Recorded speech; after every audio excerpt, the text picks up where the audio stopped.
Hi, hier ist Olli und ich begrüße euch zu diesem Video. Heute soll es darum gehen, welche Fehler ich gemacht habe beim Kauf von Motorradbekleidung, und es richtet sich damit hauptsächlich an Fahranfänger,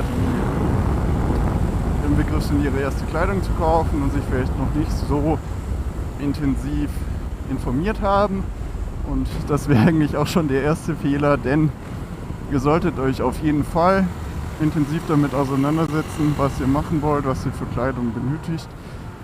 Denn ob absichtlich oder nicht, ich hatte den Eindruck, dass bei der Beratung von mir einiges schiefgelaufen ist und ich quasi das Gefühl habe, falsch beraten worden zu sein in dem Sinne. Und zwar geht's los bei den Handschuhen.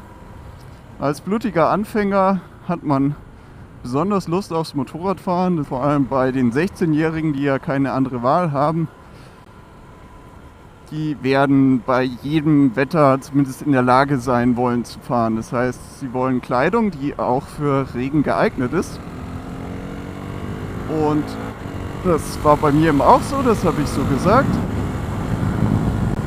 Und was mir dann angedreht wurde, waren Textilhandschuhe, die eigentlich nicht großartigen Schutz geboten haben. Die hatten eigentlich nur so Knöchelschoner und sonst war halt alles Textil mit vermeintlich höherer Abriebfestigkeit wie irgendein 0815 Stoff. Und die hatten aber dann auch ein leichtes Textilfutter. Und das war das, was diese Handschuhe innerhalb von wenigen Wochen für mich komplett zerstört hat. Weil sobald es ein bisschen wärmer wurde, 15 Grad oder so, waren diese Handschuhe nicht mehr zum Fahren geeignet. Beziehungsweise man zieht sie an und sobald man sie einmal ausgezogen hat, was schon eine Wahnsinnstortur war, habe ich sie auch nicht mehr runterbekommen.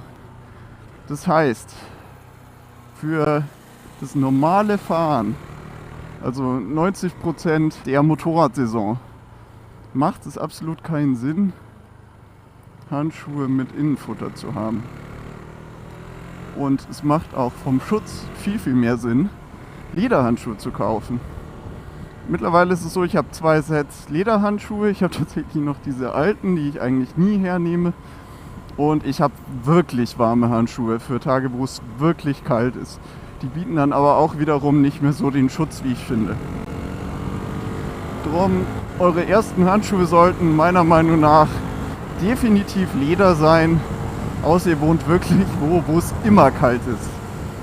Mittlerweile bin ich sogar so weit gegangen, dass ich welche habe, die Lufteinlässe haben, bei denen es also besonders der Fall ist, dass sie besonders frisch sind, weil im Zweifelsfall ist euch eher zu warm, zumindest habe ich die Erfahrung gemacht.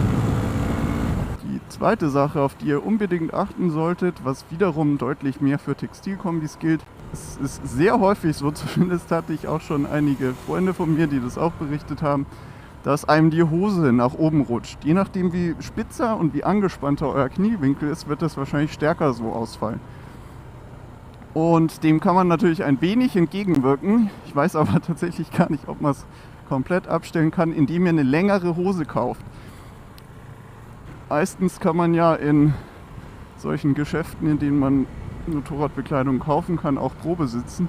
Bedenkt also auch, falls ihr ein sportlicheres Motorrad habt, was einen spitzeren Kniewinkel verursacht, dass ihr wahrscheinlich eine ein bisschen längere Hose haben möchtet, und versucht euch auch dementsprechend draufzusetzen. Fragt vielleicht sogar, falls eure Maschine schon draußen steht, ob ihr euch auf die setzen kann, und probiert wirklich alle Positionen aus. Wippt auch so ein bisschen hin und her, schaut, wie sich die Kleidung verschiebt. Und ich würde tatsächlich vorschlagen, sofern möglich, kauft einfach ein bisschen länger.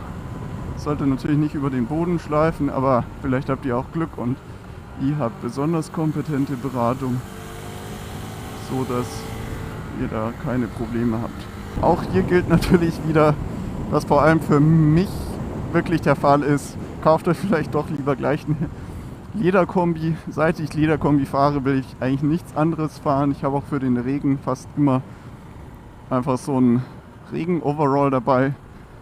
weil ich auch bei schlechtem Wetter tatsächlich lieber eine Lederkombi anhabe. Die bietet mir einfach mehr Schutz und ich fühle mich einfach besser damit. Aber da möchte ich euch nicht ausschwatzen, das macht ihr natürlich, wie ihr das meint. Fakt ist aber, dass eine Lederkombi deutlich abriebfester ist und dementsprechend vielleicht nicht gleich bei dem ersten Sturz kaputt geht.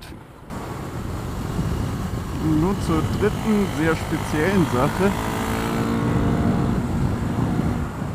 Es gibt ja mittlerweile Helme, die Sonnenvisiere integriert haben und das ist sehr, sehr, sehr praktisch. Allerdings musste ich leider feststellen, dass bei dem Sturz das einen stärkeren Schwachpunkt bedeutet. Das soll jetzt nicht heißen, dass diese Helme mit Sonnenvisier unsicherer sind. Ich bin mir sicher, die müssen dementsprechende Standards einhalten und sind sicher genug. Allerdings kann es halt da auch mal sein, dass ein Helm, der kein Sonnenvisier hat, bei einem Sturz gehalten hätte und gegebenenfalls wiederverwendbar wäre. Aber das ist, wie gesagt, was sehr Spezielles. Die meisten von euch haben sicher nicht vorzustürzen und da ist das dann egal. Trotzdem würde ich jedem empfehlen, der eben dann kein Sonnenvisier hat in seinem Helm, ein getöntes Visier bzw. ein klares Visier immer dabei zu haben, sodass, falls es jetzt spontan stark bewölkt würde oder an einem bewölkten Tag, weil spontan die Sonne rauskommt, dass man das im Zweifelsfall wechseln kann. Zum Abschluss sei gesagt, was wahrscheinlich die meisten von euch eh schon wissen, wenn sie dieses Video anschauen. Wie gesagt, informiert euch über die entsprechenden Protektoren. Es gibt auch kostengünstige Lösungen, die schon guten Schutz bieten. Da kann ich euch den Channel Fortnite empfehlen, wenn ihr des Englischen mächtig seid.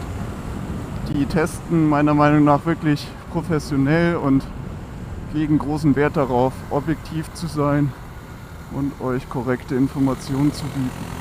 Dann hoffe ich, dass euch dieses Video gefallen hat, dass es vielleicht für euch informativ war. Solltet ihr ähnliche Erfahrungen gemacht haben wie ich und die Dinge, die ich angesprochen habe, vielleicht anders sehen, da geht es vor allem um die Erfahrenen von euch, dann meldet euch bitte in den Kommentaren. Am Ende des Tages müsst immer ihr selbst entscheiden, was ihr euch kauft. Ich hätte aber gerne diese Unterstützung gehabt, nämlich dass mir jemand gesagt hat, hey, Textilhandschuhe sind definitiv zu warm im Sommer. Leder ist sowieso sicherer und auch angenehmer zu tragen. Ich hätte mir eine längere Textilhose gekauft, wenn ich mir nicht vielleicht sogar direkt Leder gekauft hätte. Und mittlerweile würde ich mir eigentlich auch keinen Helm mit Sonnenvisier mehr kaufen, sondern kaufe mir Helme, bei denen das Wechseln des Visiers leicht ist. Und nehme mir immer ein Tauschvisier mit, sodass ich den Wetterbedingungen bzw. der Sonneneinstrahlung gewachsen bin. Und damit verabschiede ich mich und wir sehen uns hoffentlich im nächsten Video. Ciao!